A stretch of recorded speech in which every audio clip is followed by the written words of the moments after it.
शुरुआत साल 1989 के समय को दिखाते हुए होती है, जहां हम हाई स्कूल स्टूडेंट माइक को देखते हैं, जो कि बास्केटबॉल की प्रैक्टिस कर रहा होता है। असल में माइक हाई स्कूल का बास्केटबॉल स्टार होता है। यहाँ माइक के कोच मर्फी उसे बताते हैं कि आज रात एक स्काउट गेम खेलने आ रहा है और अगर तुमने अच्छा गेम खेला तो तुम्हें स्कॉलरशिप मिल सकती है। इसके बाद कोच सभी प्लेयर्स का फोटोशूट करने को कहते हैं। तब माइक नेड नाम के प्लेयर का इंतजार करने को कहता है। थोड़ी ही देर बाद वहाँ नेड आता है, जो कि हैरी पॉटर के कपड़े पहनकर आया हुआ था। नेड को देखकर सभी प्लेयर हंसने लगते हैं, जिससे माइक को बहुत दुख होता है, क्योंकि वो नेड का सबसे अच्छा दोस्त है। खैर, रात होने पर गेम शुरू होता है, जहाँ माइक और उसकी टीम के लिए चीयर किया जाता है और माइक भी अपने फैंस के लिए डांस करता है। अब जैसे ही गेम शुरू होने वाला होता है, तब माइक की नजर अपनी गर्लफ्रेंड स्कारलेट पर जाती है। इसलिए माइक जल्दी से स्कारलेट के पास जाता है और उसे हक करता है, लेकिन स्कारलेट का मूड ठीक नहीं था, इसलिए माइक उसे उसकी प्रॉब्लम के बारे में पूछता है। तब स्कारलेट बताती है कि वो प्रेग्नेंट है। ये सुनकर माइक बहुत हैरान हो जाता है, लेकिन स्कारलेट उसे गेम पर ध्यान देने को कहती है, क्योंकि गेम माइक के लिए बहुत जरूरी था। इसके बाद माइक गेम खेलने के लिए चला जाता है, लेकिन उसका पूरा ध्यान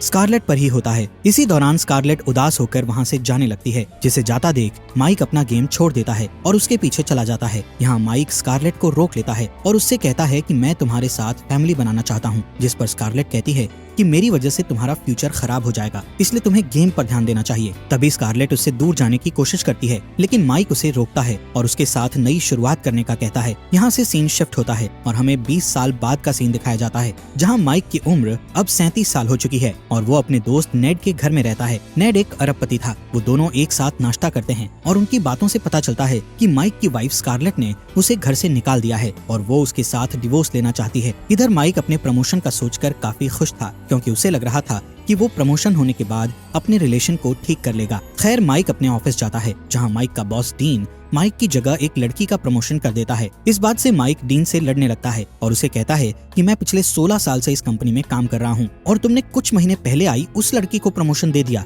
माइक गुस्से में जॉब छोड़ देता है और अपने बच्चों को लेने के लिए स्कूल चला जाता है। ये वही स्कूल था जिसमें माइक पढ़ा करता था। माइक सबसे पहले स्कूल के बास्केटबॉल कोर्ट में जाता है और वहाँ लगी अपनी फोटो को देखकर अपने पुराने दिन याद करने लगता है। तभी उसकी नजर स्कूल के बूढ़े जेनिटर पर जाती है। माइक उस जेनिटर से कहता है कि मेरा बचपन बहुत अच्छा था, काश मैं फिर से अपने बचपन में वापस लौट पाता। ये सुनकर जेनिटर उससे पूछता है कि क्या तुम कुछ और करना चाहते थे, जिस पर माइक उदास होते हुए हाँ में जवाब देता है। इस बात पर जेनिटर मुस्कुराने लगता है। तभी माइक की बेटी मैगी अपने दोस्तों के साथ वहाँ आती है, जिस दौरान माइक देखता है कि वो बूढ़ा जेनिटर अचानक से गायब हो गया है। खैर, माइक इस बात पर ज्यादा ध्यान नहीं देता है। इसके बाद वो अपने बेटे एलेक्स और मैगी को आइसक्रीम खिलाने के लिए ले जाता है, जहाँ एलेक्स और मैगी अपने आप में बिजी रहते हैं और माइक से बात नहीं कर रहे होते हैं। असल में वो दोनों अपने पेरेंट्स के अलग होने वाली बात से खुश नहीं थे। फिर वो दोनों को घर छोड़ देता है और बैकयार्ड में चला जाता है, जहाँ स्कारलेट बैकयार्ड में रखे कुछ सामान को फेंक रही थी, क्योंकि वो बैकयार्ड में कुछ बदलाव करना चाहती थी। पर माइक को ये सब पसंद नहीं आता है। साथ ही उनका अभी तक तलाक नहीं हुआ था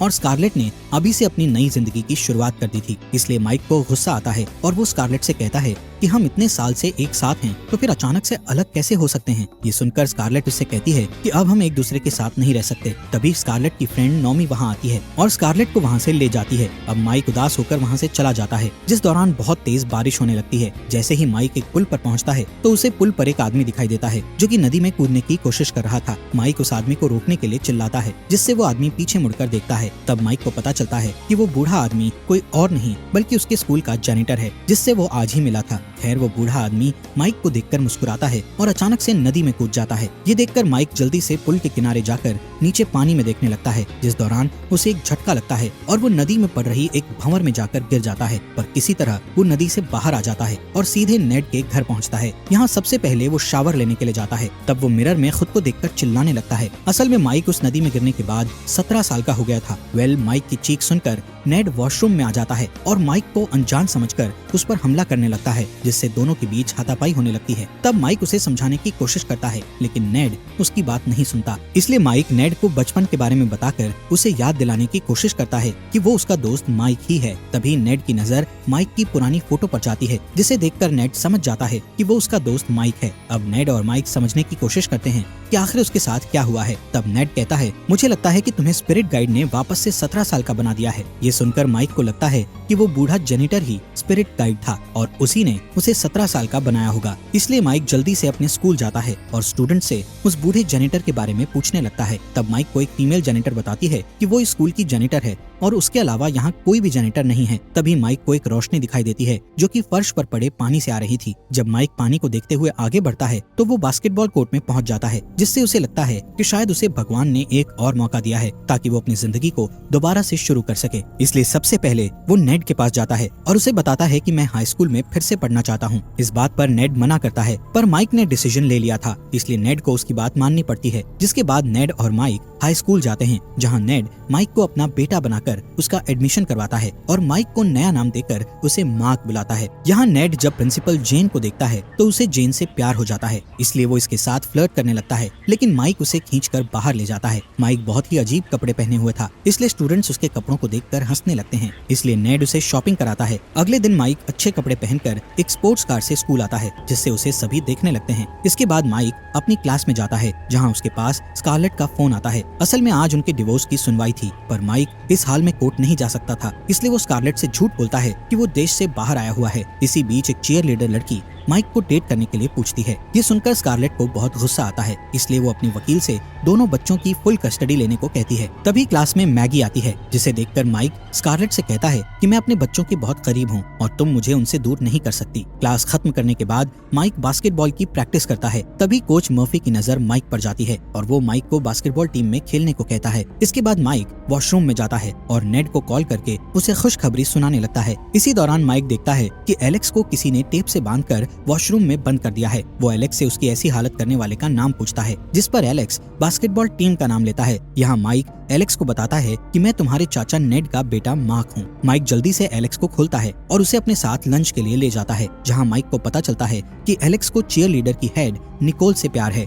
इसी बीच स्टैन नाम का लड़का अपनी बास्केटबॉल टीम के साथ आता है, जो छोटे बच्चों के लंच छीनकर उन्हें परेशान करता है। तब एलेक्स बताता है कि स्टैन मैगी का बॉयफ्रेंड है और उसे हमेशा परेशान करता है। तभी स्टैन माइक और एलेक्स के पास आता है और एलेक्स को धक्का दे देता है। तब माइक स्टैन की इंसल्ट करता है, जिससे सभी स्टूडेंट्स स्टैन पर हंसने लगते हैं। स्कूल के बाद माइक नेड के घर जाता है और दुखी होकर उसे बताता है कि मेरे बेटे को सब परेशान करते हैं और मेरी बेटी एक बदमाश लड़के को डेट कर रही है, इसलिए माइक अब अपने बच्चों की मदद करने का सोचता है। अगले दिन वो स्कारलेट के घर जाता है और एलेक्स की बास्केटबॉल स्किल्स देखकर उसे अपनी बास्केटबॉल टीम में खेलने का कहता है। इसी बीच स्कारलेट और नॉमी वहाँ आती हैं। स्कारलेट जब माइक को देखती है तो उसे वो अपने पति की तरह दिखाई देता है, इसलिए वो माइक का चेहरा पकड़कर उसे देखने लगती है। तब नॉमी स्कारलेट को खींचकर घर में ले जाती है और उसे किसी और के साथ डेट करने की सलाह देती है। ये सुनकर माइक गुस्से में नॉमी के ऊपर बॉल फेंक देता है और फिर उससे माफी मांगता है, जिस पर नॉमी उसे डांटकर अंदर चली जाती है। अगले दिन क्लास में माइक स्टैन और मैगी को किस करते हुए देखता है, जिससे उसे बहुत गुस्सा आता है और वो स्टैन पर हमला कर देता है, जिससे दोनों में लड़ाई हो जाती है और स्टैन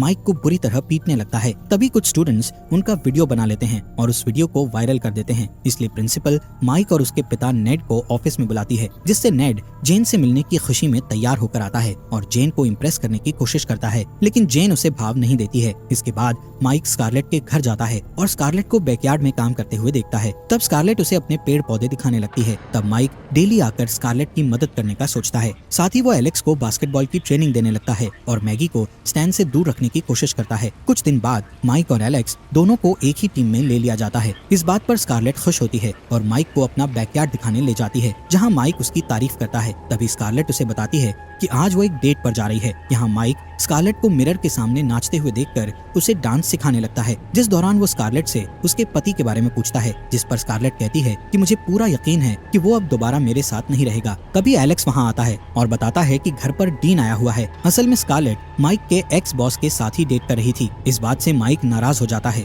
और स्कारलेट से बात करने की कोशिश करता है, लेकिन स्कारलेट वहाँ से चली जाती है। जिसके बाद स्टैन वहाँ आता है और मैगी को अपने साथ एक पार्टी में ले जाता है। तब माइक भी एलेक्स को लेकर उस पार्टी में चला जाता है। यहाँ पार्टी में एलेक्स निकोल को देखकर भागने लगता है, जिस पर माइक उसे समझाता है कि उसे निकोल से भागना नहीं चाहिए, बल्कि उससे बात करनी चाहिए। इसके बाद माइक मैगी को ढूंढने लगता है, जिस दौरान उसे मैगी की दोस्त रोकती है और उसके साथ फ्लर्ट करने लगती है, पर वो उन्हें किसी तरह समझाकर वहाँ से निकल जाता है और मैगी को ढूंढकर उससे पूछता है कि तुम्हें स्टैन में अच्छा क्या लगता है, जिस पर मैगी बताती है कि मैं स्टैन को पसंद करती हूँ और हाई स्कूल के बाद उसके साथ ही रहने वाली हूँ। ये सुनकर माइक को गुस्सा आता है और वो उसे स्टैन से दूर रहने को कहता है, पर मैगी गुस्से में वहाँ से चली जाती है। अगले दिन स्कूल में बास्केटबॉल मैच होता है जिसे देखने के लिए स्कारलेट और डीन भी आते हैं, पर माइक की टीम एक नंबर से पीछे होती है। तभी माइक स्टैन को मैगी के साथ देखकर गुस्सा होता है, इसलिए वो स्टैन को बॉल पास करने की जगह एलेक्स को बॉल पास करता है, जिससे एलेक्स स्कोर करके टीम को जिता देता है। तब निकोल एलेक्स को बधाई देती है और एलेक्स बहुत खुश होता है। इधर नेड भी प्रिंसिपल जेन को डिनर डेट के लिए मना लेता है। यहाँ माइक निकोल और एलेक्स को एक साथ करने के लिए अपने घर में एक पार्टी रखता है और सबको इनवाइट करता है, जिसके बाद वो मैगी को रोते हुए देखता है, इसलिए वो उसके पास जाकर उससे रोने की वजह पूछता है, जिस पर मैगी बताती है कि मैंने स्टैन को इंटीमेट होने से मना कर दिया, इसलिए उसने मुझसे ब्रेकअप कर लिया। इस बात पर माइक उसे समझाने लगता है, लेकिन तभी मैगी उसे किस करने की कोशिश करती है। तब माइक दूर हट जाता है और उसे पार्टी में इनवाइट करके चला जाता है। रात में पार्टी के दौरान माइक एलेक्स और निकोल को एक साथ देखकर बहुत खुश होता है। दूसरी तरफ नेड जेन को डिनर डेट पर ले जाता है। इधर पार्टी में स्टैन मैगी से माफी मांगने की कोशिश करता है, लेकिन मैगी उसे माफ नहीं करती। तभी माइक वहाँ आता है और स्टैन को वहाँ से चले जाने को कहता है। तब स्टैन मैगी की इंसल्ट करता है, जिससे माइक गुस्से में स्टैन पर हमला करता है, लेकिन स्टैन माइक के फेस पर मारकर उसे बेहोश कर देता है। जब माइक की आंख खुलती है तो वो अपने आप को मैगी के साथ एक रूम में पाता है, जहाँ मैगी उसे किस करने की कोशिश करती है, लेकिन माइक तुरंत पीछे हट जाता है क्योंकि मैगी उसी की बेटी है। वो मैगी को समझाते हुए कहता है कि मैं किसी और से प्यार करता हूँ। ये सुनकर मैगी वहाँ से चली जाती है। इधर स्कारलेट एलेक्स की तलाश में नेड के घर जाती है, जहाँ माइक उसे एलेक्स और निकोल के बारे में बताता है। थोड़ी देर बाद नेड और जेन वहाँ आते हैं। तब नेड अपने घर की हालत देखकर बहुत गुस्सा होता है और जेन की मदद से सभी स्टूडेंट्स को वहाँ से निकाल देता है। तभी स्कारलेट और माइक एलेक्स और निकोल को किस करते हुए देखते हैं। तभी माइक भी स्कारलेट को किस कर लेता है, जिससे स्कारलेट गुस्से में आकर उसे थप्पड़ मार देती है और वहाँ से चली जाती है। जिसके बाद माइक उसका पीछा करता है और उसे बताता है कि मैं मार्क नहीं बल्कि तुम्हारा पति माइक हूँ, लेकिन स्कारलेट उसकी बात पर यकीन नहीं करती और चली जाती है। इसके बाद जेन नेड से कहती है कि यही कारण है कि मैं स्टूडेंट्स के पेरेंट्स को डेट नहीं करती, और जेन भी वहाँ से चली जाती है। इधर माइक नेड से माफी मांगता है, जिस पर नेड भी उसे थप्पड़ मार देता है। अगली सुबह नेड अपने घर को साफ करता है, जबकि माइक कल रात की घटना के बारे में सोचकर दुखी होता है। खैर आज ही के दिन माइक और स्कारलेट के तलाक की भी सुनवाई थी, इसलिए माइक नेड से कोर्ट में चलने का कहता है, लेकिन कोर्ट में पहुंचने के बाद जज उन्हें बाहर निकालने का आदेश देता है, क्योंकि उन दोनों का इस केस से कोई भी संबंध नहीं था। पर तभी माइक चिल्लाते हुए कहता है कि मेरे पास माइक का एक लेटर है। ये सुनकर स्कारलेट उस लेटर को सुनने के लिए कहती है। तब माइक रोते हुए लेटर पढ़ता है और स्कारलेट को याद दिलाता है कि वो दोनों कैसे मिले थे और वो उससे कितना प्यार करता है। साथ ही वो स्कारलेट से सभी गलतियों के लिए माफी मांगता है और डिवोर्स का मना करता है। ये सुनकर स्कारलेट भी दुखी हो जाती है। तभी माइक उस लेटर को वहीं छोड़कर बाहर चला जाता है। स्कारलेट जज से सुनवाई की डेट आगे बढ़ाने का कहती है, और जब वो उस लेटर को देखती है तो उसमें सिर्फ डायरेक्शंस के बारे में लिखा होता है। यहाँ माइक नेड से कहता है कि मुझे अपने परिवार से दूर हो जाना चाहिए और अपनी नई जिंदगी शुरू करनी चाहिए। दूसरी तरफ स्कारलेट माइक की 1989 के समय की तस्वीर देखती है, साथ ही एक लेटर देखती है जो कि माइक ने उसके लिए लिखा था। यहाँ से सीन शिफ्ट होता है और हमें बास्केटबॉल कोर्ट का सीन दिखाया जाता है, जहाँ कोच मर्फी माइक से कहते हैं कि आज एक स्काउट आने वाला है और ये मैच उसके लिए बहुत जरूरी है। इसके बाद टीम की एक फोटो ली जाती है। ये सेम वैसा ही सीन था जैसे कहानी की शुरुआत में दिखाया गया था। मैच शुरू होने के दौरान स्कारलेट और मैगी भी वहाँ आते हैं। जैसे ही मैच शुरू होता है तब माइक स्कारलेट को वही स्पेशल पोज दिखाता है जैसा उसने 1989 में दिखाया था। इस पोज को देखकर स्कारलेट समझ जाती है कि वो उसका पति माइक है। स्कारलेट को लगता है कि उसे यहाँ नहीं होना चाहिए था, इसलिए वो यहाँ से बाहर जाने लगती है। तब माइक एलेक्स को बॉल देकर स्कारलेट के पीछे चला जाता है। इसी दौरान हम उस बूढ़े जेनिटर को देखते हैं जो कि माइक को देखकर मुस्कुराता है। इधर माइक जैसे ही स्कारलेट के पीछे दौड़ता है तब वो वापस से 37 साल का हो जाता है और स्कारलेट को गले लगाकर उससे कहता है कि वो हमेशा उसके साथ रहना चाहता है। यहाँ स्कारलेट उसे माफ कर देती है। दूसरी तरफ एलेक्स के कारण हाई स्कूल बास्केटबॉल मैच जीत जाता है। कहानी के आखिर में माइक नेड का शुक्रिया करने के लिए उसके रूम में जाता है और देखता है कि नेड और जेन एक दूसरे के साथ रिलेशन में आ चुके हैं। इसके बाद माइक को हाई स्कूल के बास्केटबॉल कोच की जॉब मिल जाती है और वो दोबारा से अपनी फैमिली के साथ खुशी से रहने लगता है। और इसी के साथ ये मूवी यहीं पर खत्म हो जाती है।